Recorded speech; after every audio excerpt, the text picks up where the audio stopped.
നമ്മളുടെ ഹൈദരാബാദ് ട്രിപ്പിൻ്റെ ലാസ്റ്റ് ദിവസമാണ് നമ്മളിന്ന് വന്നിരിക്കുന്നത്. ഫസ്റ്റ് നമ്മൾ വന്നിരിക്കുന്നത് ചാർമിനാറാണ്. അപ്പോൾ ഓൾഡ് ആയിട്ടുള്ള ഒരു സംഭവമാണ് ഇത്. നമുക്കപ്പോൾ ഭയങ്കരമായിട്ട് എക്സ്പ്ലോർ ചെയ്യാൻ വേണ്ടി പറ്റും. അതുപോലെ തന്നെ ഭയങ്കര ഒരു ഓൾഡ് ഹൈദരാബാദ് ഏരിയയിലാണ് ഈ ഒരു ചാർമിനാർ ഉള്ളത് കേട്ടോ. അപ്പോൾ നമ്മളിവിടെ വന്നിരിക്കുകയാണ്. Let's see.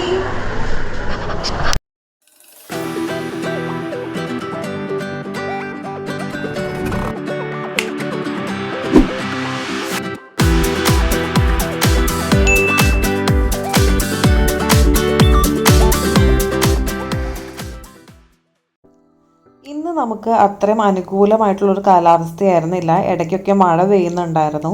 പിന്നെ എല്ലാവരും ഓൾമോസ്റ്റ് ടയേർഡായിരുന്നു. ഇന്നൂസിനാണെങ്കിൽ രാവിലെ മുതൽ പനിക്കാനൊക്കെ തുടങ്ങി കേട്ടോ. അതുകൊണ്ട് അത്രയും നല്ലൊരു ദിവസമായിരുന്നില്ല ഇന്നെന്ന് പറയുന്നത്. പിന്നെ നമ്മൾ ചാർമിനാർ പോയപ്പോൾ തന്നെ അവിടുത്തെ സ്റ്റെപ്സ് കണ്ടപ്പോൾ തന്നെ ഒരുമാതിരിപ്പെട്ട എല്ലാവർക്കും മതിയായി. കാരണം ഒട്ടും കയറാൻ പറ്റുന്ന ഒരു സ്റ്റെപ്പായിരുന്നില്ല. ഭയങ്കര ടഫായിരുന്നു കയറാൻ വേണ്ടിയിട്ട്.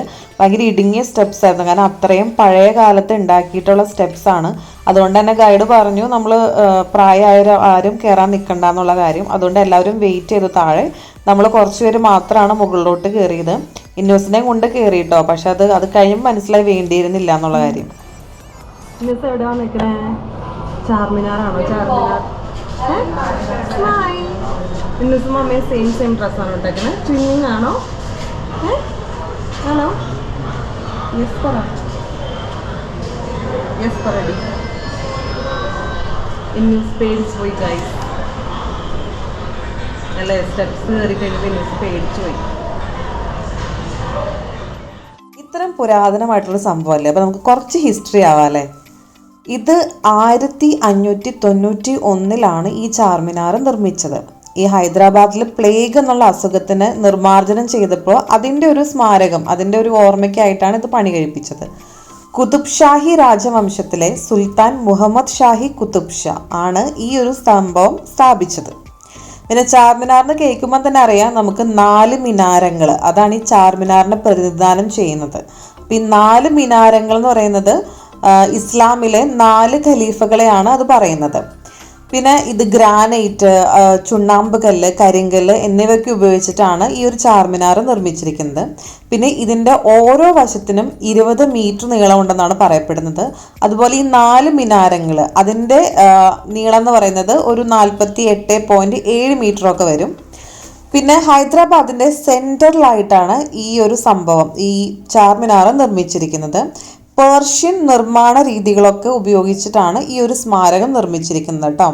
അപ്പോൾ എനിക്ക് സത്യം പറഞ്ഞു കഴിഞ്ഞാൽ ഇങ്ങനത്തെ ഹിസ്റ്ററി എനിക്ക് പഠിക്കാൻ ഇഷ്ടമല്ല എന്നുണ്ടെങ്കിലും ഇങ്ങനെ ഇതുപോലെ ആരെങ്കിലും പറഞ്ഞു തരുവാണെന്നുണ്ടെങ്കിൽ എനിക്ക് ഭയങ്കര ഇഷ്ടമാണ് കേട്ടോ. അപ്പം നമ്മൾ ഇത് ചാർമിനാറൊക്കെ കണ്ടു കഴിഞ്ഞിട്ട് നമ്മളത് ഇറങ്ങുകയാണ്. ഇറങ്ങുന്നത് വേറൊരു സ്ഥലത്തിൽ കൂടെയാട്ടോ ഇറങ്ങുന്നത്. 149 സ്റ്റെപ്സ് ആണ്, അതായത് 149 പടവുകളാണ് ഇതിനുള്ളതെന്ന് പറയുന്നത്. അപ്പോൾ അത് കുറച്ച് കഷ്ടപ്പെട്ടിട്ട് തന്നെയാണ് നമ്മൾ ഈ ഇത്രയും സ്റ്റെപ്സ് കയറിയതും ഇറങ്ങിയതും ഒക്കെ കേട്ടോ. കുറച്ച് ടഫാണ്, ഭയങ്കര ഇടുങ്ങിയതാണ്, നമുക്ക് കാണുമ്പോൾ തന്നെ മനസ്സിലാവും.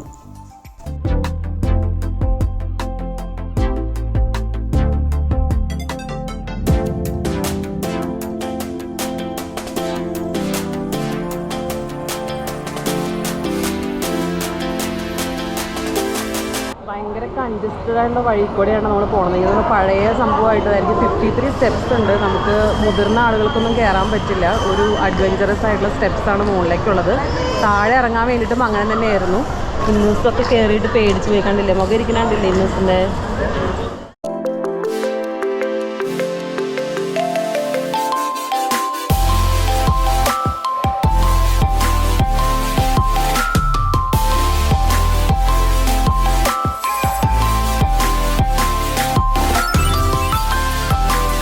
കണ്ടിറങ്ങിയതിന് ശേഷം നമുക്കൊരു 1.5 മണിക്കൂറോളം സ്ട്രീറ്റ് ഷോപ്പിങ്ങിന് വേണ്ടിയിട്ട് കിട്ടിയിട്ടുണ്ടായിരുന്നു.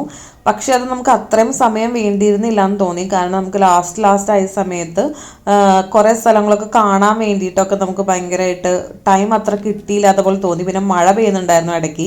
അതുപോലെ തന്നെ ഇന്നോസിനും വയ്യാണ്ടായിരുന്നു, അവൾക്കും പനി ഇങ്ങനെ കൂടുന്നുണ്ടായിരുന്നു. പനിയുടെ സിറപ്പാണെന്നുണ്ടെങ്കിൽ വണ്ടിയുടെ അകത്തുമായിരുന്നു. അപ്പോൾ അങ്ങനെ മൊത്തത്തിൽ ചെറിയ ടെൻഷൻസൊക്കെ ആയിരുന്നു. അവൾക്കിങ്ങനെ വാശിയായിരുന്നു, മീൻസ് വയ്യാതിരുന്നുകൊണ്ട് ഓരോരോ സാധനങ്ങൾക്ക് വേണ്ടിയിട്ടുള്ള വാശിയും ഓട്ടവും അങ്ങനെയൊക്കെ ആയപ്പോൾ നമ്മളും ടയേർഡായിപ്പോയി. അപ്പോൾ അത്ര ഒരു സുഖകരമായുള്ള ഷോപ്പിംഗ് ആയിരുന്നില്ല. പിന്നെ എനിക്ക് അത്ര പുതുമയൊന്നും തോന്നിയില്ല, കാരണം നമ്മുടെ നാട്ടിൽ കിട്ടുന്ന സാധനങ്ങളൊക്കെ തന്നെയാണ് അങ്ങനെ കേട്ടോ. നെക്സ്റ്റ് നമ്മൾ പോയത് മെക്ക മസ്ജിദാണ്. അപ്പോൾ ഇതാണ് നമ്മുടെ മെക്ക മസ്ജിദ് എന്ന് പറയുന്നത് കേട്ടോ. ഇവിടെ നമുക്ക് തട്ടമിട്ട് അല്ലാതെ ഇവരെ അകത്തോട്ട് പ്രവേശിപ്പിക്കില്ല. അതുകൊണ്ട് നമ്മൾ ഷോളൊക്കെ ഇട്ടിട്ടാണ് അകത്തോട്ട് കയറിയത് കേട്ടോ. അവിടെ ഭയങ്കര പ്രാവുകളും അങ്ങനെയൊക്കെയായിട്ട് ഭയങ്കര ബ്യൂട്ടിഫുൾ ആയിരുന്നു കാണാൻ വേണ്ടിയിട്ട് കേട്ടോ. നമ്മൾ പുറത്ത് നിന്നാണ് കേട്ടോ ഈ മസ്ജിദ് കണ്ടതെന്ന് പറയുന്നത്. അകത്തോട്ട് നമ്മൾ കയറുന്നില്ലായിരുന്നു, കാരണം അകത്തോട്ട് അവരിങ്ങനെ ഒരു ഗ്രില്ല് പോലത്തെ സംഭവം ഇട്ടിട്ടുണ്ടായിരുന്നു. ഞാൻ പറഞ്ഞ പോലെ ഭയങ്കര ബ്യൂട്ടിഫുൾ ആണ് അത് കാണാൻ വേണ്ടിയിട്ട്. ഇതൊരു 100 വർഷത്തിലധികമായിട്ട് ഇത് നിർമ്മിച്ചിട്ടെന്ന് പറയുന്നത് കേട്ടോ. പിന്നെ ഞാൻ പറയുന്ന പോലെ ഹൈദരാബാദിൻ്റെ ഒരു പ്രധാന ആകർഷണങ്ങളിൽ ഒന്നാണ് ഈ ഒരു മക്ക മസ്ജിദ് എന്ന് പറയുന്നത് കേട്ടോ. നമുക്ക് ഇവിടെ കയറുമ്പോൾ തന്നെ ഭയങ്കര എന്താ പറയുക, ഭയങ്കര ഒരു പ്ലസൻ്റ് ആണ്. ഈ പ്രാവുകളും അങ്ങനത്തെ സംഭവങ്ങളൊക്കെ ആയിട്ട് ഭയങ്കര രസമാണ് കാണാൻ വേണ്ടിയിട്ട്. എൻ്റെ ഷോൾ കണ്ടിട്ട് ആരും ഇതൊരു കോമഡി ആയിരുന്നു, കാരണം മമ്മിയുടെ കയ്യിലുണ്ടായിരുന്ന ആ ഒരു ഷോൾ ഇട്ടിട്ടാണ് ഞാൻ പോയത് കേട്ടോ. പിന്നെ ഇത് എല്ലാവരും അത് കഴിഞ്ഞിട്ട് എല്ലാവരും നമുക്ക് ഒരു മ്യൂസിയം ഉണ്ടായിരുന്നു. ആ മ്യൂസിയം കാണാൻ വേണ്ടിയിട്ട് എല്ലാവരും പോയി. പക്ഷേ ഇന്നോസിന് ഓൾറെഡി വയ്യാതിരുന്നത് കൊണ്ട് നമ്മൾ പോയില്ല കേട്ടോ. ആ ഒരു മ്യൂസിയം കാണാൻ വേണ്ടി പോയില്ല. പിന്നെ ഓൾറെഡി അതിൻ്റെ അകത്ത് ക്യാമറ ഒന്നും അലൗഡ് ആയിരുന്നില്ല. അപ്പോൾ ഞങ്ങൾ വണ്ടിയുടെ അകത്തിരുന്ന് തന്നെ ഈ പ്രാവുകളെയൊക്കെ ഇങ്ങനെ കണ്ടുകൊണ്ടിരുന്നു. വരുന്നവരും പോണവരും ഒക്കെ അവർക്ക് ഫുഡ് ഇട്ട് കൊടുക്കുന്നുണ്ടായിരുന്നു. ഭയങ്കര എന്താ പറയുക, നമുക്ക് ഭയങ്കര രസകരമായിട്ട് തോന്നുന്ന ഒരു കാഴ്ചയായിരുന്നു കേട്ടോ. ഹൈദരാബാദിൻ്റെ മിക്ക സ്ഥലങ്ങളിലും മിക്ക ഒരു ഏരിയയിൽ നോക്കിക്കഴിഞ്ഞ് കഴിഞ്ഞാൽ ഈ ഒരു കാഴ്ച നമുക്ക് കാണാൻ പറ്റും, നിറച്ചും പ്രാവുകളും അങ്ങനെയൊക്കെ ആയിട്ട് കേട്ടോ. അങ്ങനെ നമ്മൾ ഹൈദരാബാദിൻ്റെ അവസാന ഡെസ്റ്റിനേഷനായ ഗോൽക്കൊണ്ട ഫോർട്ടിലേക്ക് എത്തിച്ചേർന്നിരിക്കുകയാണ്. രാമോജി ഫിലിം സിറ്റി പോലെ തന്നെ നമ്മൾ ഈ ഗോൽക്കൊണ്ട ഫോർട്ടിനെ പറ്റി നിങ്ങൾ കേട്ടിട്ടുണ്ടാകും. ഒരുപാട് ഫിലിംസിലുള്ള ഒരു സ്ഥലമാണ് ഇതെന്ന് പറയുന്നത്. അപ്പോൾ നമ്മളിവിടെ എത്തിച്ചേർന്നിരിക്കുകയാണ്. നിവ്യ ദേ ഇന്നോസിനെ എടുത്തിട്ട് നടക്കുകയാണ്. ഞാനും അവളും മാറി മാറി എടുത്തുകൊണ്ട് നടക്കുമായിരുന്നു. എനിക്ക് വീഡിയോ എടുക്കാനുള്ളതുകൊണ്ട് ഇടയ്ക്ക് ഞാനിങ്ങനെ അവളെ ഏൽപ്പിച്ചിട്ടാണ് നടന്നുകൊണ്ടിരുന്നത്, കാരണം വേറെ രക്ഷയില്ല, അവൾക്ക് നല്ല രീതിയിൽ പനിക്കുന്നുണ്ടായിരുന്നു. ഈ ഒരു ഫോർട്ട് അധികം ആരും ഫുള്ളായിട്ട് കണ്ടില്ല. ഒന്നാമത്തെ കാര്യം എന്ന് പറഞ്ഞു കഴിഞ്ഞാൽ ടൈം ഉണ്ടായതില്ല. പിന്നെ രണ്ടാമത്തെ കാര്യം എന്ന് പറഞ്ഞാൽ മഴയുണ്ടായിരുന്നു. പിന്നെ ഇത് കയറി ഫുൾ കാണുക എന്ന് പറഞ്ഞാൽ അത്രയും ആർക്കും പറ്റുന്നൊരു പണിയല്ല കേട്ടോ. ഇനി എന്താ, ഞാൻ ഹിസ്റ്ററി കുറച്ച് പറയാം. കൊണ്ടപ്പള്ളി കോട്ടയുടെ മാതൃകയിൽ പ്രതിരോധത്തിന്റെ ഭാഗമായിട്ട് കാകതീയ രാജവംശമാണ് ഈ ഗോൽക്കൊണ്ട കോട്ട നിർമ്മിച്ചത്. 390 അടി ഉയരമുള്ള ഒരു ഗ്രാനൈറ്റ് കുന്നിലാണ് ഈ ഒരു കോട്ട നിർമ്മിച്ചിരിക്കുന്നത്. റാണി രുദ്രമാദേവിയും അദ്ദേഹത്തിന്റെ പിൻഗാമിയുമായ പ്രതാപരുദ്രയുമാണ് ഈ കോട്ട പുനർനിർമ്മിച്ചത്. രുദ്രമാദേവി സിനിമ നിങ്ങൾ കണ്ടിട്ടുണ്ടാവും അല്ലേ? പിന്നെ തുടർന്ന് ഈ ഗോൽക്കൊണ്ട കേന്ദ്രമാക്കിയിട്ട് ഹൈദരാബാദ് ഭരിച്ച നമ്മുടെ കുത്തബ് ഷാഹി രാജവംശമാണ് ഈ കോട്ടയ്ക്ക് ഇന്ന് കാണുന്ന രൂപം 1525 നൽകിയത് കേട്ടോ. ഇപ്പം നിങ്ങൾ കാണുന്നത് എന്താണെന്ന് വെച്ച് കഴിഞ്ഞാൽ, ഇവിടെ ഒരാൾ ഒരു സംഭവം എടുത്ത് പൊക്കാനാണ് ശ്രമിക്കുന്നത്. അതായത് ഈ സൈന്യത്തിൻ്റെ തലവനാക്കുന്നുണ്ടെങ്കിൽ ഈ ഒരു സംഭവം ഒറ്റ കൈ കൊണ്ട് ആര് പൊക്കുന്നോ അപ്പം അയാളെ ഈ സൈന്യത്തിൻ്റെ തലവനാക്കുന്നതിന് വേണ്ടിയിട്ടുള്ളൊരു സംഭവമാണ് ആ കണ്ടതെന്ന് പറയുന്നത് കേട്ടോ. കോട്ടയുടെ പല വംശങ്ങളും കാണാൻ ഭയങ്കര രസമാണ്. ഈ കാണുന്നതെന്ന് പറയുന്നത് ഒരു തുരങ്കമാണ്. ഈ തുരങ്കത്തിലൂടെ ചെന്ന് കഴിഞ്ഞ് കഴിഞ്ഞാൽ ചാർമിനാറിൽ എത്തുന്നതാണ് ഗൈഡ് പറഞ്ഞത്. പക്ഷേ ഇപ്പോൾ അതൊക്കെ ക്ലോസ് ചെയ്ത് വെച്ചിരിക്കുകയാണോ ഗവൺമെൻറ്, അതിലൂടെ നമുക്ക് പോകാൻ പറ്റില്ല. ഇതൊരു റെസ്ട്രിക്റ്റഡ് ഏരിയയും കൂടിയാണ്. കാരണം സെക്യൂരിറ്റി കണ്ടു കഴിഞ്ഞവർ അധികം ഇങ്ങോട്ടേക്ക് നമ്മൾ പറഞ്ഞയക്കുന്നുണ്ടായിരുന്നില്ല. പിന്നെ നമ്മൾ കണ്ണ് വെട്ടിച്ചാണ് പെട്ടെന്ന് വന്നിട്ട് ഈ വീഡിയോ ഒക്കെ എടുക്കുന്നതെന്ന് പറയുന്നത് കേട്ടോ. നമ്മുടെ ഗൈഡ് എല്ലാം നല്ല രീതിയിൽ പറയുന്നുണ്ടായിരുന്നു. പിന്നെ ഞാൻ പറഞ്ഞ പോലെ തന്നെ ഇതിൻ്റെ മുകളിലേക്ക് കുറേ കയറാനുണ്ട്. അതുകൊണ്ട് കുറേ പേരൊന്നും മുകളിലോട്ട് കയറിയില്ല. പിന്നെ ചെറുതായിട്ട് മഴയും പെയ്യുന്നുണ്ടായിരുന്നു. ഞാൻ പക്ഷേ വീഡിയോ എടുക്കാനുള്ളതുകൊണ്ട് തന്നെ വേറെ നിവർത്തിയില്ലാത്തതുകൊണ്ട് ഞാൻ പോയി മുകളിലൊക്കെ കണ്ടു കേട്ടോ. ഇനി വേറൊരു കാര്യം എന്ന് പറഞ്ഞു കഴിഞ്ഞാൽ, മൂസി, മഞ്ചീർ എന്നീ നദികൾക്കിടയിലുള്ള ഒരു ദ്വീപിലാണ് ഈ കോട്ട ആദ്യം പണിതത്.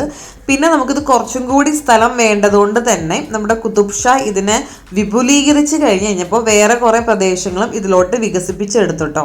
പിന്നെ ഇത് ഉയർന്ന ഒരു ഉയരത്തിലാണ് സ്ഥിതി ചെയ്യുന്നത്. അതുകൊണ്ട് തന്നെയാണ് ഇതിന് ഗോൽക്കൊണ്ട അല്ലെങ്കിൽ പർവ്വത കോട്ട എന്നൊക്കെ ഇത് അറിയപ്പെടുന്നുണ്ട്. പിന്നെ നമുക്ക് ഈ എന്താ പറയുക, നമ്മൾ കണ്ടിട്ടുണ്ടാവും, അതായത് നമ്മുടെ രാംചരൻ്റെ ഫിലിമായിട്ടുള്ള നമുക്ക് മഗധീരയിൽ ഇതിലത്തെ പല സ്ഥലങ്ങളും നിങ്ങൾ കണ്ടു കഴിയുമ്പോൾ തന്നെ മനസ്സിലാവും. മഗധീരയിലത്തെ പല സ്ഥലങ്ങളും, അതായത് പല സീനുകളുണ്ട്, അതാണ് ഞാൻ ഉദ്ദേശിച്ചത്. പല സീനുകളും ഈ ഒരു കോട്ടയിൽ പിടിച്ചിട്ടുണ്ട്. പിന്നെ ഇവിടെ കാണുന്ന ഒരു ചെറിയൊരു കുളം പോലത്തെ ഒരു സംഭവം, അതിലാണ് അവരിങ്ങനെ വന്ന് വീണിട്ട് ഇങ്ങനെ ഒരു ഹെലികോപ്റ്റർ, അതായത് ഇതിൽ നിന്ന് വീണിട്ട് അവൻ ഉയർന്നു വരുന്ന ഒരു സീനൊക്കെ ഉണ്ട്. അപ്പോൾ അതൊക്കെ പിടിച്ചത് ആ ഒരു ഇതിലാണെന്നാണ് പറയുന്നത്. ഇപ്പം അതിൽ വെള്ളമൊന്നും ഇല്ല, വെള്ളമൊക്കെ വറ്റിപ്പോയി. ആ ദൂരെ കാണുന്നതാണ് ജയിൽ കേട്ടോ. അപ്പോൾ ഇവിടെ ഇങ്ങനെ ഈ കോട്ട പോലെ സ്ഥലമായതുകൊണ്ട് ഇവർ ജയിലൊക്കെ യൂസ് ചെയ്തിട്ടുണ്ടായിരുന്നു തടവ് പുള്ളികളെയൊക്കെ പാർപ്പിക്കുന്നതിന് വേണ്ടിയിട്ട്. അപ്പോൾ ഇതാണ് ഇതിൻ്റെ ഏറ്റവും മുകൾ വശം എന്ന് പറയുന്നത്. ഇവിടെ വളരെ കുറച്ച് ആൾക്കാർ വന്ന് മാത്രമേ കാണുന്നുണ്ടായിരുന്നുള്ളൂ. കാരണം കുറച്ച് പാടാണ് ഇതിൻ്റെ മുകളിൽ വരെ വലിഞ്ഞ് കയറുക എന്ന് പറയുന്നത്. പിന്നെ ഞാൻ ആ ഒരു ഉള്ള ആവേശത്തിൽ ഒറ്റ സ്ട്രെച്ചിൽ അങ്ങോട്ട് കയറിയെന്നേ ഉള്ളൂ. ഭയങ്കര ബ്യൂട്ടിഫുള്ളാണ് കാണാൻ വേണ്ടിയിട്ട്. അതായത് നമുക്ക് ഇവിടെ നിന്ന് നോക്കിക്കഴിഞ്ഞ് കഴിഞ്ഞാൽ എന്താ പറയുക, അത്രയും മുകളിലാണ് ഈ സംഭവം നിൽക്കുന്നത്. 390 അടി ഉയരം എന്നൊക്കെ പറഞ്ഞു കഴിഞ്ഞാൽ അത്ര ഉയരത്തിലാണ് നിൽക്കുന്നത്. അതുകൊണ്ട് തന്നെ നമുക്കിതിനെ മൊത്തം കാണാൻ പറ്റും. നമുക്ക് കണ്ടു കഴിഞ്ഞാൽ ഒരു ചുറ്റപ്പെട്ട് എന്താ പറയുക നിൽക്കുന്ന ഒരു സ്ഥലമായിട്ട് കാണാൻ പറ്റും. അങ്ങനെ ഭയങ്കര ബ്യൂട്ടിഫുള്ളാണ്. ഇത് നല്ല രീതിയിൽ ഇത് നിർമ്മിച്ചിട്ടുണ്ട്. അപ്പോൾ നല്ല ബ്യൂട്ടിഫുൾ ആയിട്ടുള്ള ഒരു പ്ലേസ് തന്നെയാണ് ഈ ഗോൽക്കൊണ്ട ഫോർട്ട് എന്ന് പറയുന്നത് കേട്ടോ. ഇതാണ് ഞാൻ പറഞ്ഞ സംഭവം കേട്ടോ. ആ ഒരു പോണ്ട് പോലെ ഉണ്ടെന്ന് പറഞ്ഞില്ലേ, ആ ഒരു ഫിലിമിൽ കാണിക്കുന്നത്, മഗധീരയിൽ കാണിക്കുന്നത്, ഇങ്ങനെ രാം ചരൺ തേജ ഇങ്ങനെ ഉയർന്നു വരുന്നത്. അതിലിപ്പോൾ അധികം വെള്ളമൊന്നുമില്ല, അധികം മെയിൻറ്റെയിൻ ചെയ്തിട്ടൊന്നുമില്ല കേട്ടോ. ഇവിടെ ഏതോ ഒരു മാപ്പ് വെച്ചിട്ടുണ്ട്, എനിക്ക് കാര്യമായിട്ടൊന്നും മനസ്സിലാവാതെ ഞാൻ അധികം നേരം അവിടെ നിൽക്കാൻ നിന്നില്ല കേട്ടോ. പിന്നെ സ്പീഡിൽ നടക്കേണ്ട വന്നു. മഴ പെയ്യാൻ തുടങ്ങി. പിന്നെ എല്ലാവരും ടയേർഡൊക്കെ ആയിരുന്നല്ലോ. ഈ ഒരു സ്ട്രക്ചർ കണ്ടപ്പോൾ നമ്മൾ ഇവിടെ നിന്ന് കുറേ ഫോട്ടോസൊക്കെ എടുത്തു. കാരണം ഭയങ്കര ബ്യൂട്ടിഫുൾ ആയിരുന്നു കാണാൻ വേണ്ടിയിട്ട്. അപ്പോൾ നമ്മൾ ഫോട്ടോസൊക്കെ എടുത്തിട്ടുണ്ടായിരുന്നു. പക്ഷേ എല്ലാവരും ടയേർഡ് ആയതുകൊണ്ട് ആരും കാര്യമായിട്ട് ഇവിടെ നിന്ന് അധികം എക്സ്പ്ലോർ ഒന്നും ചെയ്തില്ല കേട്ടോ. പിന്നെ ഇന്നൂസും ടയേർഡായി, അവൾക്കും പനിക്കുന്നുണ്ടായിരുന്നു. പിന്നെ കുറച്ച് പേർക്ക് ഫ്ലൈറ്റ് കുറച്ച് നേരത്തെ ആയിരുന്നു. ഞങ്ങളുടെ ഫ്ലൈറ്റ് എന്ന് പറയുന്നത് 8:45 പക്ഷേ വേറെ കുറച്ച് പേർക്ക് 7:30, 7:45 അങ്ങനെ ഫ്ലൈറ്റ് ഉണ്ടായിരുന്നു. ഇങ്ങനെ വന്ന പോലെയല്ല, ഇങ്ങോട്ട് നമ്മൾ എല്ലാവരും കൂടി ഒരുമിച്ചാണ് വന്നത്. അപ്പോൾ അതുകൊണ്ട് തന്നെ നമുക്ക് നേരത്തെ എയർപോർട്ടിൽ എത്തണമായിരുന്നു കേട്ടോ. അപ്പം നമുക്ക് പക്ഷേ കുറച്ച് സമാധാനപരമായിട്ട് ചെക്കിനൊക്കെ ചെയ്ത് ഫുഡൊക്കെ കഴിച്ച് സമാധാനപരമായിട്ട് ഇരിക്കാനുള്ള സമയമൊക്കെ കിട്ടി. പക്ഷേ ബാക്കിയുള്ളവർക്ക് അങ്ങനെ ആയിരുന്നല്ലോ, അവർക്ക് വേഗം വന്ന് ചെക്കിനൊക്കെ ചെയ്യണമായിരുന്നു കേട്ടോ. ഹൈദരാബാദ് എയർപോർട്ട് അത്യാവശ്യം വലുതായിരുന്നു. ഞാൻ വിചാരിച്ച പോലെ ആയിരുന്നില്ല കേട്ടോ. അത്യാവശ്യം ഒരു വലിയ എയർപോർട്ടൊക്കെ തന്നെയായിരുന്നു. പിന്നെ ഇന്നൂസിനാണെന്ന് ഈ ഒരു സംഭവം കിട്ടിയതുകൊണ്ട് അവൾ വരച്ച് ഒക്കെ ഇരിക്കുകയായിരുന്നു. വലിയ കുഴപ്പമൊന്നും ഉണ്ടായിരുന്നില്ല. പിന്നെ അവൾക്ക് പനിയുടെ മരുന്നൊക്കെ കൊടുത്തു കഴിഞ്ഞപ്പോൾ ആൾ വലിയ കുഴപ്പമൊന്നും ഉണ്ടായിരുന്നില്ല കേട്ടോ. പിന്നെ ഈ ഒരു ഹൈദരാബാദ് ട്രിപ്പ് എന്ന് പറയുന്നത് നമ്മൾക്ക് അത്ര അങ്ങോട്ട് സുഖിച്ച് പോകാൻ പറ്റുന്ന ഒരു ട്രിപ്പല്ല. അത്യാവശ്യം നല്ല രീതിയിൽ നടന്ന് കാണാവുന്ന സ്ഥലങ്ങളൊക്കെ തന്നെയാണ് ഇവിടെ ഉള്ളത്. അപ്പം നമ്മൾ ആ ഒരു സംഭവം മുൻകൂട്ടി കണ്ടിട്ട് വേണം നമ്മൾ ട്രിപ്പ് പ്ലാൻ ചെയ്യാൻ വേണ്ടിയിട്ട്. അതൊഴിച്ച് കഴിഞ്ഞാൽ ഹൈദരാബാദ് ട്രിപ്പ് ഭയങ്കര നല്ലതായിരുന്നു. നമ്മളെല്ലാ സംഭവങ്ങളും നമുക്ക് കാണാൻ പറ്റി. നല്ലൊരു ക്ലൈമറ്റും കൂടി ആയിരുന്നു കേട്ടോ. അതുകൊണ്ട് നിങ്ങൾ ഒക്ടോബർ ടു ഫെബ്രുവരി ആ ഒരു സമയത്ത് വേണം ഹൈദരാബാദ് ട്രിപ്പ് പ്ലാൻ ചെയ്യാൻ വേണ്ടിയിട്ട്. ഇല്ലാന്നുണ്ടെങ്കിൽ ഭയങ്കര ചൂടായിരിക്കും, ഭയങ്കര ഹൊറിബിൾ ആയിരിക്കും ട്രിപ്പ് എന്ന് പറയുന്നത് കേട്ടോ.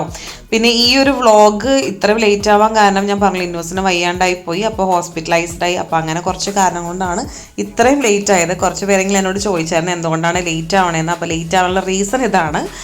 അപ്പോൾ നമ്മൾ ഹോസ്പിറ്റലിൽ നിന്നൊക്കെ വന്ന് പിന്നെ കുറച്ച് എഡിറ്റിങ്ങും അങ്ങനെയൊക്കെ ആയിട്ട് ലേറ്റ് ആയിപ്പോയി. അപ്പോൾ എന്തായാലും ഇപ്പോൾ ലാസ്റ്റ് ഞാൻ ഈ ഒരു വീഡിയോ ഇപ്പോൾ അപ്ലോഡ് ചെയ്തിരിക്കുകയാണ് കേട്ടോ. അപ്പോൾ നിങ്ങൾക്ക് എല്ലാവർക്കും ഈ ഒരു ഹൈദരാബാദ് സീരീസ് ഇഷ്ടപ്പെട്ടു ഞാൻ വിചാരിക്കുകയാണ്. അപ്പോൾ നമുക്ക് അടുത്ത വീഡിയോ ആയിട്ട് കാണാം. അതുവരേക്കും this is Neethu signing off. By.